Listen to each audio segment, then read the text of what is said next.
Hi, I think your face is nice, and I'm glad that you exist. Okay?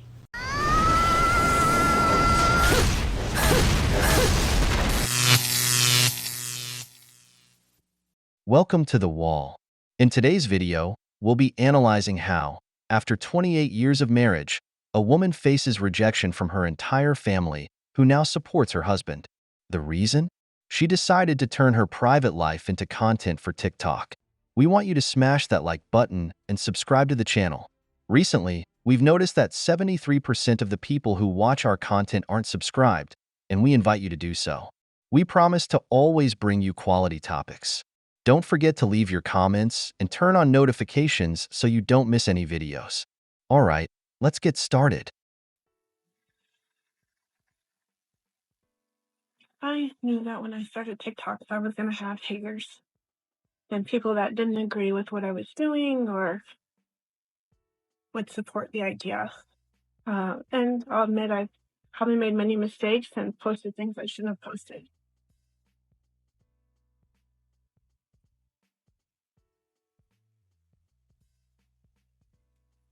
I never thought that it would be the people that were nearest and dearest to my heart that would have the most judgment and hate.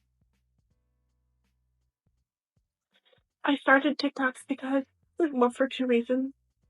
One is I wanted to get more comfortable with having my face and voice on video for business. But two, I lost the person I loved for so long, and I needed to find a way, an outlet to try and heal. And there's so many people out there in the TikTok world that are going through what I'm going through, and their videos and their messages really related and resonated with me. And so it felt like a good path for me. It felt like a good way of journaling what I was going through. The struggle of losing the person you were with your entire life and everyone that was connected to him, including your children and your extended family. I thought that my divorce would be amicable and we would be friends and we would get along. And we did when he had someone else in his life. But when I did, we didn't. He's asked me not to reach out to his family, and he's asked for no contact for a long time now.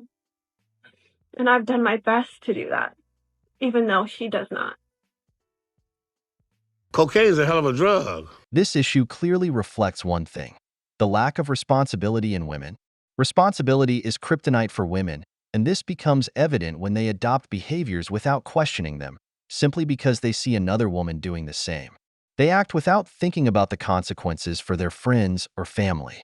When your content revolves around exposing personal situations that affect others, conflicts are inevitable.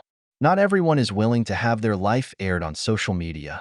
And, as usual, the narrative always starts the same way: I'm the victim, my ex is the abuser, and it's all his fault. But those who know you, who know the truth, only see that your so-called healing process is actually a smear campaign against your ex. Brothers, if even your own children turn their backs on you because of this need for attention on the internet, maybe the problem isn't your ex or his family. When everyone around you disagrees with you, it's time to question whether you're truly the victim. I thought that I was walking away because that's what he needed. I do no contact because that's what he needs. I don't reach out to the family that I was connected to for 28 years because that's what they need. I changed my TikTok to not be so focused on the negative and the tears. And I promised myself that I would not shed another tear. And here I am. So I've decided to switch my TikToks to be proud of myself, to be proud of how hard I've worked on my body, to be proud of what I've done to show the happiness that I'm finding. And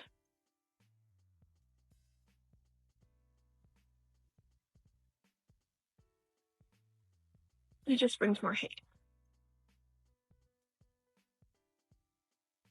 So if you don't like what I'm posting, don't watch it. I see it pop up. I know you're watching. Don't fucking watch it. Don't tell me you want me to be happy so that you can give your heart truly to someone else. And then go around and tell half truths and lies about me and gossip about me because you want to maintain your narrative.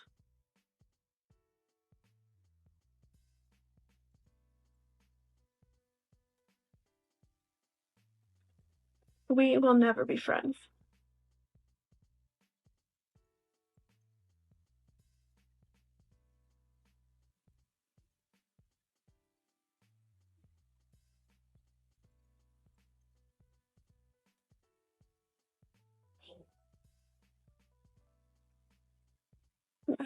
I don't know. Do I keep posting? Do I not?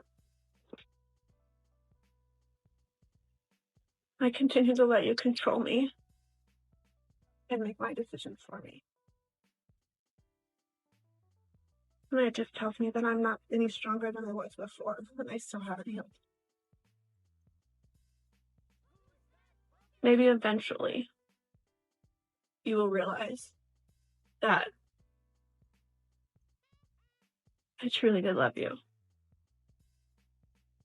To be the best parents for our kids is not the way it should be. Stop it. Get some help. 28 years of marriage, and in the end, they end up as enemies. Who would have thought? What's curious is that it seems everyone is on the husband's side. It's hard to point fingers, but when even the children take a side, and that side isn't the mother's, there must be some truth to it. Responsibility, as always, is kryptonite for many women. As I said before, not everyone wants their personal life to become a public spectacle. Not everyone wants to be part of a narrative where they're painted as the abuser or part of that "poor me" story. Some people prefer to close chapters in private, far from TikTok and millions of people entertained by what should remain your private life. Not everyone wants their story to become a content platform to feed someone else's ego. So all the fearless men out there, listen up. When I went up to my husband and I told him I wanted a divorce, do you know what he said to me? He said, "Revi, I thought you would never go through with it." I was completely dumbfounded by his response. For so many years, I begged, I pleaded, I cried, I screamed, I yelled. I don't know how much more clear and more loud I was with him to tell him that I wasn't happy, that this marriage wasn't working. And he didn't listen. He didn't listen. So finally, I realized that I had to take care of myself, and I took myself out of this bad marriage. So guys, if your wife and your woman is telling you in 20 different ways she's not happy, I would make sure to listen to her. Because if you keep ignoring her, I promise you one thing, she will leave you. When a man responds that way, it's because he's had enough. He's tired of the complaints, of his partner's constant unhappiness. Nowadays, marriage seems to revolve around keeping the woman happy, but the statistics speak for themselves. 80% of divorces are filed by women. A man can be carrying the weight of the household, covering all the expenses, enduring disrespect, and still, he won't be the one to ask for a divorce.